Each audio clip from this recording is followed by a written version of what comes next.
Latihan berlari lebih dari kecepatan supersonik dilakukan secara bertahap. Lazimnya, sebuah sistem pembelajaran dan pendidikan biasanya berawal dari tingkat yang paling rendah ke tingkat yang paling sulit.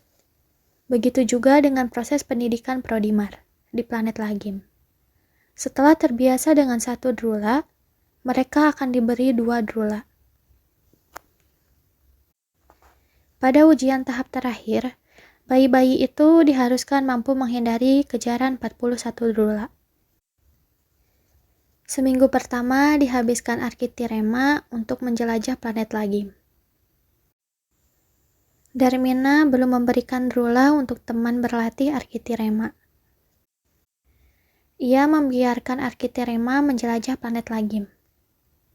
Drula-drula untuk Arkitirema berlatih baru saja disiapkan. Mereka mulai tidak diberi makan. Cairan obanam pun baru mulai dibuat oleh Darmina. Pada hari ke-8, Arkitirema kembali menjelajah planet Lagim. Di tengah perjalanannya, ia melihat bangunan yang menarik perhatiannya. Bangunan itu besar dan menjulang ke atas. Di sekelilingnya terdapat jeruji-jeruji besi planet Lagim yang kekuatannya berlipat kali dari besi baju di Ardgruma. Di balik jeruji besi itu, ia melihat sesuatu. Tepatnya, sekelompok makhluk dengan organ tubuh yang jumlahnya lebih banyak. Arkitirema tersenyum. Makhluk-makhluk yang lucu, pikirnya. Di balik jeruji, drula-drula itu mengeluarkan suara geraman. Kaki belakangnya sedikit tertekuk. Badan depannya membungkuk dengan pandangan tajam ke arah Arkitirema. Mereka memamerkan 3 deret gigi yang tajam-tajam. Arkitirema semakin tersenyum lebar ke arah drula-drula itu. Dikiranya, mulut lebar dengan deretan gigi tajam berlapis-lapis itu adalah senyum para drula. Tertarik untuk memegang drula, ia berjalan lebih dekat. Namun, tubuhnya terhalang benda panjang-panjang menjulang yang dijajarkan rapat-rapat ini. Tanpa basa-basi, Arkitirema langsung mendekati jeruji-jeruji itu dan membongkarnya hanya dengan sekali gerakan. Tidak dinyana, pagar-pagar yang terbuat dari logam yang kekuatannya melebihi besi raja di Ardgruma, kontan langsung bengkok. Memberi lubang bagi Arkitirema untuk masuk ke kandang drula yang kelaparan. Drula-drula itu semakin waspada melihat ulah Arkitirema. Makhluk kecil yang berani-beraninya masuk ke kandang mereka. Suara geraman mereka semakin keras. Mata mereka makin menyala. Tanda mereka marah. Segera saja drula-drula itu menyerbu Arkitirema yang berjalan memasuki kandang. Gigi-gigi tajam mereka ditancapkan ke badan Arkitirema. Mereka melakukannya berkali-kali, namun tidak berhasil. Badan makhluk kecil itu tidak tembus oleh gigi mereka yang tajam dan beracun. Drula semakin panik dan menggigit badan Arkitirema secara membabi buta. Arkitirema makin senang dengan ulah drula. Ia mengira drula-drula itu mengajaknya bermain. Sebagian drula sudah menyerang, menggigiti badan Arkitirema dan bergerak mundur ke belakang. Arkitirema mencoba meraihnya. Drula itu semakin mundur dan panik. Mengambil ancang-ancang posisi lari dari makhluk kecil yang tidak mempan gigitannya itu. Arkitirema tidak ingin drula itu lari. Ia masih ingin bermain dengan mereka. Melihat drula-drula itu lari, ia pun mengejarnya. Ulahnya menimbulkan kepanikan yang sama pada drula-drula lain. Mereka ikut berlarian ke sana kemari. Pikir Arkitirema, rupanya mereka mengajak permainan baru, kejar-kejaran. Merasa diajak bermain, Arkitirema berlari mengejar drula-drula itu. Kejaran dalam kecepatan supersonik. Ia berlarian ke sana kemari. Kandang itu berubah menjadi suatu medan keributan yang besar. Mendengar keributan di kandang Drula, Darmina, Amnaruta, dan Brinderha datang menghampiri. Dilihatnya jeruji-jeruji yang terkoyak, dinding kandang yang berhancuran, dan Drula-Drula yang berlarian ke sana kemari. Profiler lain pun berdatangan mengamankan Drula-Drula dari kejaran Arkitirema. Darmina segera menemukan Arkitirema dan berkomunikasi dengannya melalui telepati. Zena Amnaruta, berhentilah mengejar Drula. Permainan sudah usai. Giring mereka kembali ke kandangnya. Zena Amnaruta adalah panggilan untuk Arkitirema. Artinya anak dari Amnaruta. Begitulah anak-anak Lemurian dipanggil sebelum mereka dewasa. Mengacu pada garis keturunan dari bapak. Arkitirema yang dipanggil Zena Amnaruta itu masih senang mengejar-ngejar Drula. Tapi ia harus mengikuti perintah Darmina. Ia pun menghentikan pengejaran dan lari ke kedua orang tuanya. Para profiler kerepotan mengatasi kekacauan yang ditimbulkannya. Berita mengenai pengejaran Drula oleh Zena Amnaruta tersebar ke Saintero Lemurian melalui probe. Dewan yang mengawasi pendidikan Zena Amnaruta juga mendengar kabar itu. Ramidar segera menyelenggarakan rapat. Dewan memutuskan agar Darmina segera menyudahi tahapan pertama Promidar Zena Amnaruta di planet Lagim dan segera menempuh tahap kedua planet Badar. Darmina, Amnaruta, Brinirha, dan Zena Amnaruta pergi menuju planet Badar dengan menggunakan barco. Planet Badar hampir sama besar dengan Arkruma. Gravitasinya pun tidak jauh berbeda dengan Arkruma. Di planet ini, anak-anak Lemurian diajarkan bagaimana menaklukkan monster Badar hanya dengan sekali pukulan atau tamparan telapak tangan sampai monster tersebut menyerah dan tunduk. Biasanya, anak-anak Lemurian harus menempuh praktik pendidikan di planet Badar selama 3-4 bulan. Targetnya adalah menundukkan monster Badar. Nama monster Badar disesuaikan dengan nama planet tersebut. Bentuknya seperti ular dengan diameter tubuh 10 meter. Panjang tubuhnya hampir 200 meter. Monster Badar ini digunakan sebagai latihan untuk menguji kekuatan anak-anak Lemurian. Di planet Badar tersebut, mereka harus mampu melawan ribuan monster Badar. Konon di planet ini, monster Badar yang mesti ditaklukkan oleh anak-anak Lemurian sudah turun-temurun dan beranak pinak hingga jumlahnya ribuan lebih. Entah karena kebetulan atau tidak, ketika Zena Amnaruta berada di planet Badar, para monster Badar berada dalam musim kawin. Tak ayal lagi, jumlah mereka lebih banyak dari biasanya. Monster Badar ini kawin secara berkelompok, yaitu setiap 100 monster. Ia melihat 100 monster di hadapannya. Mereka berkumpul di lembah di antara dua bukit di planet Badar. Darmina mengirimkan tugas yang harus dilakukan Arkitirema melalui telepati. Zena Amnaruta, cobalah kau taklukkan monster Badar hanya dengan sekali pukul tamparan tanganmu. Bila mereka meluruskan badannya, itulah tanda mereka menyerah. Arkitirema memperhatikan para monster yang sedang berkumpul itu. Jumlah mereka banyak, bertebaran di lembah itu. Arkitirema mengira ia harus menaklukkan seluruh monster Badar yang berada di lembah itu. Ia berlevitasi menuju ke salah satu monster Badar. Ia menubrukkan badan-badan monster Badar itu ke monster Badar lainnya. Mereka kehilangan keseimbangan dan gerakannya menjadi lambat. Arkitirema tidak memberi kesempatan bagi mereka untuk berdiri dan menyerangnya. Ia terus menubruk-nubrukkan monster dan menumpuknya. Permainan lempar tumpuk yang menyenangkan, pikirnya. Ia senang melihat monster Badar itu bertubrukan di udara, untuk kemudian dilempar dan ditumpukan menjadi tumpukan yang sangat tinggi. Ia ingat pesan Darmina untuk membuat monster itu menyerah, meluruskan badannya. Setelah mereka tertumpuk cukup tinggi, Arkitirema mengangkat tangannya. Dari telapak tangannya keluar energi yang berwarna biru. Energi itu padat. Ia menampar mereka dari jarak jauh. Para monster itu pun menyerah dan diam. Mereka secara otomatis meluruskan badannya tanda menyerah. Hanya dalam waktu 5 menit, ke-100 monster badar itu sudah menyerah.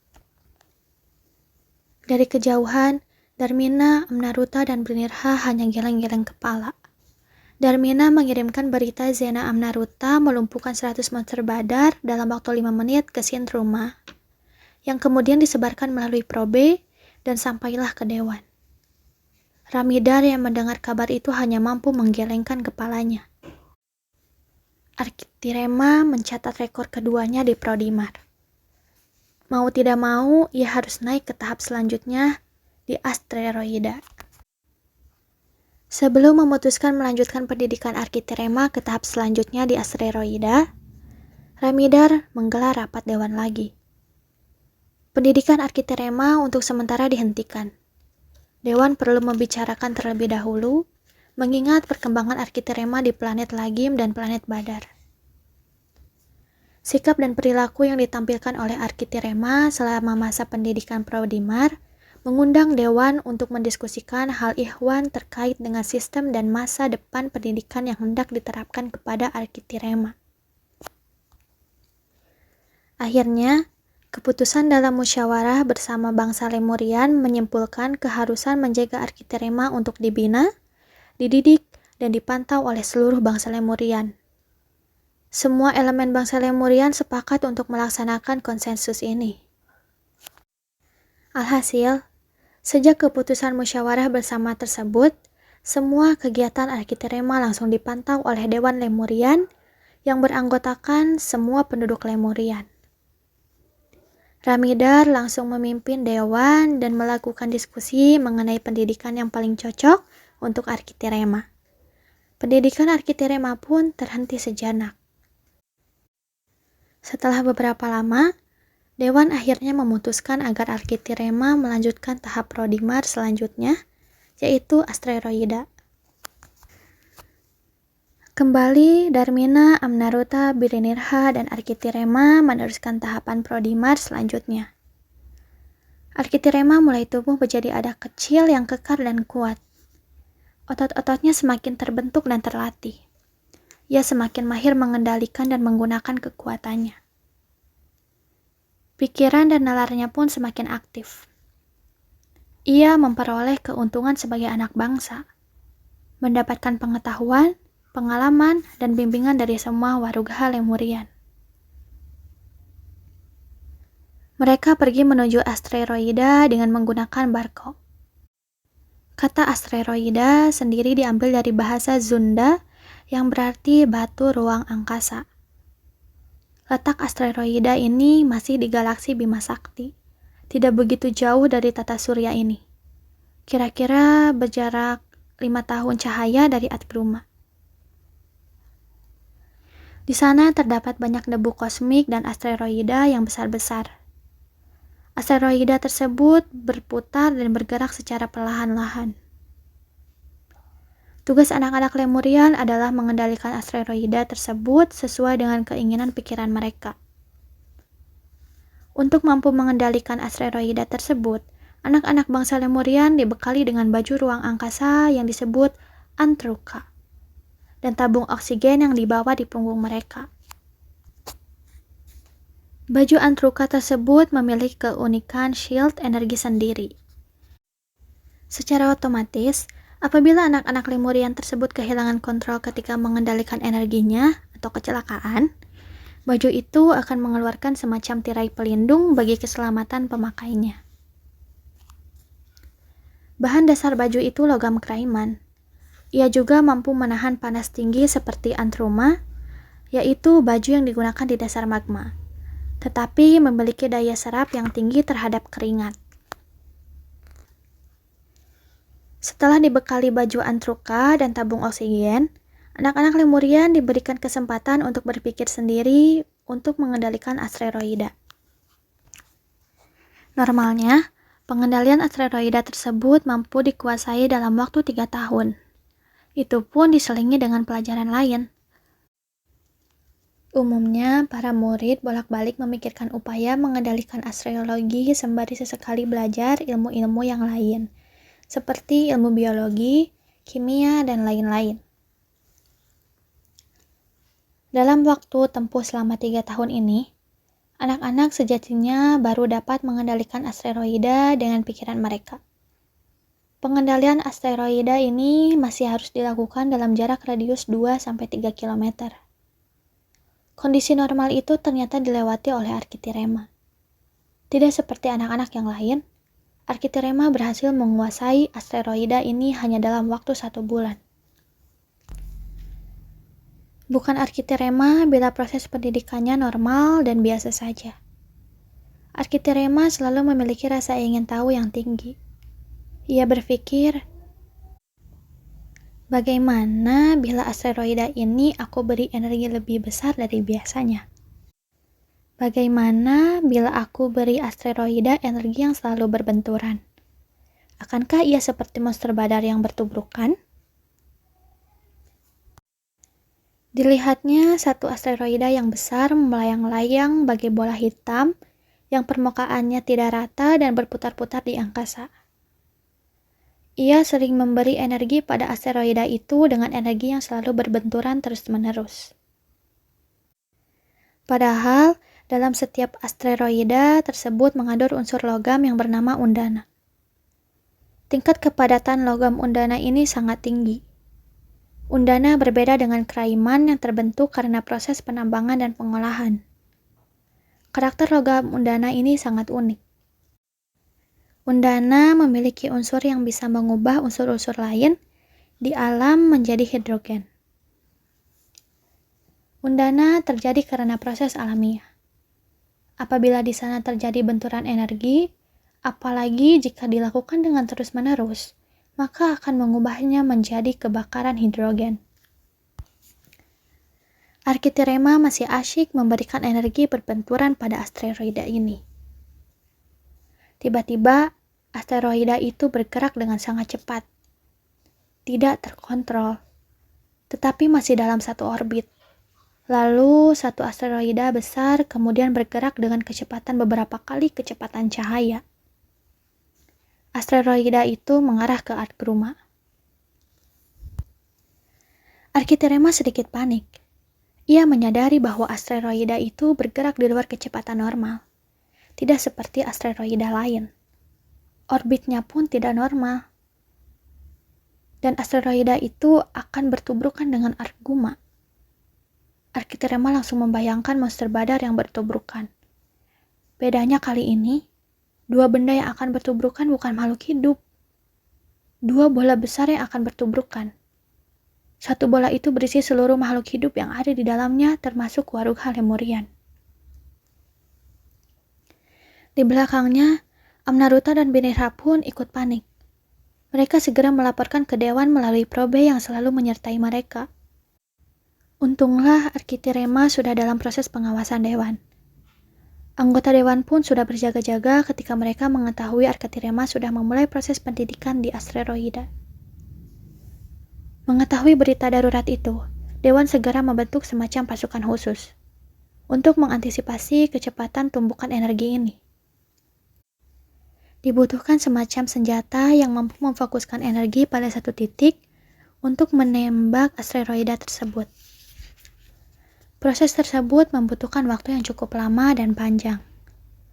Sementara, semakin lama kecepatan asteroida tersebut semakin tidak terkendali. Meskipun jaraknya 5 tahun cahaya, namun terjadi benturan molekuler. Kecepatannya semakin lama semakin bertambah. Kini jarak tersebut sudah dapat ditempuh dalam waktu beberapa jam. Arkitirema menatap kedua orang tuanya, yang langsung mengerti. Ketiganya bergegas kembali ke Artgruma bersama Darmina. Mereka segera menemui Dewan. Orang tua Arkitirema dan Dewan menyepakati suatu hal. Mereka mengutus Arkitirema sendiri untuk mengatasi masalah itu sendiri.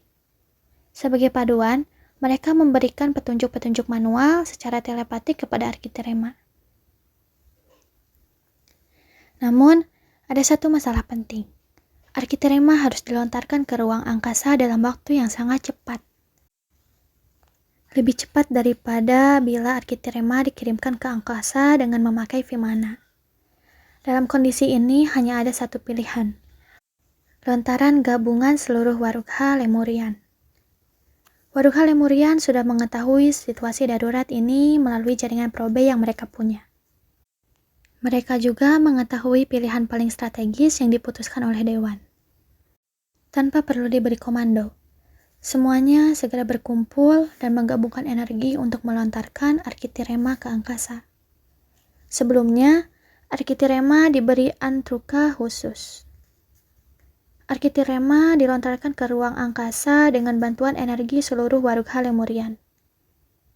Badannya melesat hampir menyamai kecepatan cahaya. Ketika tubuhnya melesat ke angkasa, ia merasakan ada putaran energi di tubuhnya. Putaran itu membentuk semacam pusaran yang menyedot energi di sekitarnya. Makin ia naik ke atas, pusaran energi itu semakin kuat. Pusaran itu menyedot energi galaksi. Ilmu ini tidak pernah ditemukannya di Morta Prebana. Tidak juga ditemukan dalam ajaran serta pengetahuan bangsa Lemurian yang dipelajarinya selama ini. Tidak satu pun Warukha Lemurian yang menguasai ilmu ini. Galaksian energi. Dengan ilmu baru tersebut, Arkitirema mampu menyerap tenaga galaksi. Penyerapan yang dilakukan tidak terlalu banyak. Arkitirema masih belum dapat menguasai cara-cara penyerapan. Ini merupakan pengalaman baru yang sangat berharga. Pada posisi sedang melompat dan melakukan penyerapan energi galaksi ini, Arkitirema menembakkan kekuatannya ke arah asteroida yang bergerak dengan kecepatan tinggi itu. Tembakannya tepat mengenai sasaran asteroida. Aku berhasil. Asteroida itu pun bergerak melambat terkena tembakan energi Arkitirema. Namun, ada yang aneh dari pergerakan asteroida itu. Gerak lintasnya membias tidak seperti seharusnya. Asteroida itu bergerak berputar membentuk orbit yang berbentuk elips. Dalam prediksi Arkitirema, asteroida itu melintasi Agruma setiap 75-76 tahun sekali. Asteroida kesayangannya itu menjadi komet berputar pada garis elips yang terpengaruhi gravitasi matahari dengan jarak yang sangat jauh. Arkitirema bernafas lega. Setidaknya asteroida itu tidak jadi menabrak Agruma. Ia bergerak melintasi orbit baru tanpa henti. Tidak lama kemudian, datang sebuah Vimana menjemput Arkitirema untuk kembali ke Agruma. Pendidikan Arkitirema terpaksa dihentikan lagi. Ramidar memanggil Dewan untuk mengevaluasi dan membicarakan tahapan pendidikan selanjutnya bagi Arkitirema.